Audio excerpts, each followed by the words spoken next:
Hema committee report വന്നതിൽ പിന്നാലെ എല്ലാവരും അന്തിച്ചിരിക്കുകയാണ്.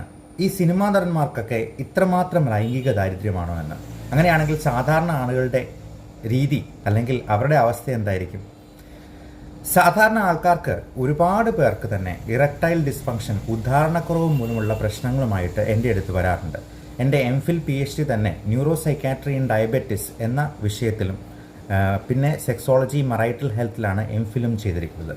അതുകൊണ്ട് തന്നെ ഈ ഉദ്ധാരണക്കുറവിന് കാരണങ്ങളായിട്ട് പലതും പറയാമെങ്കിലും അതിൽ ഡയബറ്റിസ്, സ്മോക്കിംഗ്, അതുപോലെ തന്നെ നമുക്കുണ്ടാകുന്ന ഡിപ്രസീവ് ഇൽനെസ്, പെർഫോമൻസ് ആങ്സൈറ്റി തുടങ്ങിയ പ്രശ്നങ്ങളെല്ലാം ഇതിന് കാരണമാകും.